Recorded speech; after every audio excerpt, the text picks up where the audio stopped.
Praise the Lord. ஏசாயா 28ஆம் அதிகாரம். எப்பிராயிமுடைய வெறியரின் பெருமையான கிரீடத்துக்கு ஐயோ! மதுபானத்தால் மயக்கமடைந்தவர்களின் செழிப்பான பள்ளத்தாக்குடைய கொடுமுடியின் மேலுள்ள அலங்கார ஜோடிப்பு வாடிப்போகும் புஷ்பமே! இதோ திராணியும் வல்லமையும் உடைய ஒருவன் ஆண்டவரிடத்தில் இருக்கிறான். அவன் கல்மலை போலவும் சங்கார புசல் போலவும் புரண்டு வருகிற பெருவெள்ளம் போலவும் வந்து கையினாலே அதை தரையில் தள்ளிவிடுவான். எப்பிராயிமுடைய வெறியரின் பெருமையான கிரீடம் காலால் மிதித்து போடப்படும். செழிப்பான பள்ளத்தாக்குடைய கொடுமுடியின் மேலுள்ள அலங்கார ஜோடிப்பாகிய வாடிய புஷ்பம் பருவ காலத்துக்கு முன் பழுத்ததும் காண்கிறவன் பார்த்து அது தன் கையில் இருக்கும் போதே விழுங்குகிறதுமான முதல் கனியைப் போல இருக்கும். அக்காலத்திலே சேனைகளின் கர்த்தர் தமது ஜனத்தில் மீதியானவர்களுக்கு மகிமையான கிரீடமாகவும் அலங்காரமான முடியாகவும் நியாயம் விசாரிக்க உட்காருகிறவனுக்கு நியாயத்தின் ஆவியாகவும் யுத்தத்தை அதன் வாசல் மட்டும் திருப்புகிறவர்களின் பராக்கிரமமாகவும் இருப்பார். ஆனாலும் இவர்களும் திராட்சரசத்தால் மயங்கி மதுபானத்தால் வழிதப்பி போகிறார்கள். ஆசாரியனும் தீர்க்கதரிசியும் மதுபானத்தால் மதிமயங்கி திராட்சரசத்தால் விழுங்கப்பட்டு சாராயத்தினால் வழிதப்பி தீர்க்க தரிசனத்தில் மோசம் போய் நியாயம் தீர்க்கிறதில் இடறுகிறார்கள். போஜன பீடங்கள் எல்லாம் வாந்தியினாலும் அசுத்தத்தினாலும் நிறைந்திருக்கிறது. சுத்தமான இடமில்லை. அவர் யாருக்கு அறிவை போதிப்பார்? யாருக்கு உபதேசத்தை உணர்த்துவார்? பால் மறந்தவர்களுக்கும் முளை மறக்க பண்ணப்பட்டவர்களுக்குமே கற்பனையின் மேல் கற்பனையும் கற்பனையின் மேல் கற்பனையும் பிரமாணத்தின் மேல் பிரமாணமும் பிரமாணத்தின் மேல் பிரமாணமும் இங்கே கொஞ்சமும் அங்கே கொஞ்சமுமாம் என்கிறார்கள். பரியாச உதடுகளினாலும் அந்நிய வாசையினாலும் இந்த ஜனத்தோடே பேசுவார். இதுவே நீங்கள் இளைத்தவனை இளைப்பார பண்ணத்தக்க இளைப்பாறுதல், இதுவே ஆறுதல் என்று அவர்களோடே அவர் சொன்னாலும் கேட்க மாட்டோம் என்கிறார்கள்.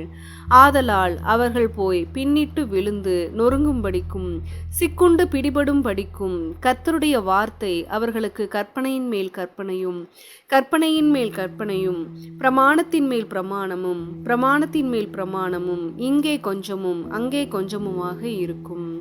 ஆகையால் எருசலேமில் உள்ள இந்த ஜனத்தை ஆளுகிற நிந்தனைக்காரரே, கர்த்தருடைய வார்த்தையை கேளுங்கள். நீங்கள் மரணத்தோடே உடன்படிக்கையும் பாதாளத்தோடே ஒப்பந்தமும் பண்ணினோம்.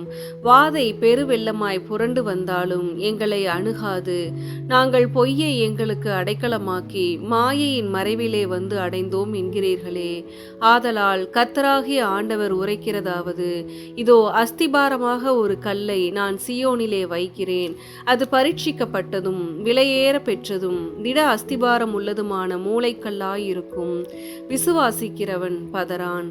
நான் நியாயத்தை நூலும் நீதியை தூக்கு நூலுமாக வைப்பேன். பொய் என்னும் அடைக்கலத்தை கல்மலை அழித்துவிடும். மறைவிடத்தை ஜலப்பிரவாகம் அடித்து கொண்டு போகும். நீங்கள் மரணத்தோடு செய்த உடன்படிக்கை விருதாவாகி நீங்கள் பாதாளத்தோடு செய்த ஒப்பந்தம் நிற்காதே போம். வாதை புரண்டு வரும்போது அதன் கீழ் மிதிக்கப்படுவீர்கள். அது புரண்டு வந்த மாத்திரத்தில் உங்களை அடித்து கொண்டு போம். அது நாள்தோறும் இரவும் பகலும் புரண்டு வரும். அதை பற்றி பிறக்கும் செய்தியை கேட்பதும் சஞ்சலத்தை உண்டாக்கும். கால் நீட்ட படுக்கையின் நீளம் போதாது, மூடிக்கொள்ள போர்வையின் அகலமும் போதாது. கர்த்தர் தமது கிரியையாகிய அபூர்வமான கிரியையை செய்யவும் தமது வேலையாகிய அபூர்வமான வேலையை நிறைவேற்றவும் அவர் பெராத்சிம் மலையிலே எழும்பினது போல எழும்பி கிபியோனின் பள்ளத்தாக்கில் கோபம் கொண்டது போல கோபம் கொள்வார். இப்பொழுதும் உங்கள் கட்டுகள் பலத்து போகாதபடிக்கும் பரியாசம் பண்ணாதிருங்கள். தேசம் அனைத்தின் மேலும் நிர்ணயிக்கப்பட்ட சங்காரத்தின் செய்தியை சேனைகளின் கர்த்தராகிய ஆண்டவராலே கேள்விப்பட்டிருக்கிறேன். செவி கொடுத்து என் சத்தத்தை கேளுங்கள். நான் சொல்வதை கவனித்து கேளுங்கள். உழுகிறவன் விதைக்கிறதற்காக நாள்தோறும் உழுகிறதுண்டோ? தன் நிலத்தை கொத்தி நாள்தோறும் பரம்படிக்கிறது உண்டோ? அவன் அதை மேலாக நிரவின பின்பு அதற்கேற்ற இடத்தில் உளுந்தை தெளித்து சீரகத்தை தூவி முதல் தரமான கோதுமையையும் தெரிந்து கொண்ட வார்கோதுமையையும் கம்பையும் விதைக்கிறான் அல்லவோ? அவனுடைய தேவன் அவனை நன்றாய் போதித்து அவனை உணர்த்துகிறார். உளுந்து தூளத்தாலே போரடிக்கப்படுகிறதில்லை. சீரகத்தின் மேல் வண்டிலின் உருளை சுற்றவிடப்படுகிறதும் இல்லை. உளுந்து கோலினாலும் சீரகம் மிலாற்றினாலும் அடிக்கப்படும். அப்பத்துக்கு தானியம் இடிக்கப்படும், இடைவிடாமல் அவன் அதை போரடிக்கிறதில்லை.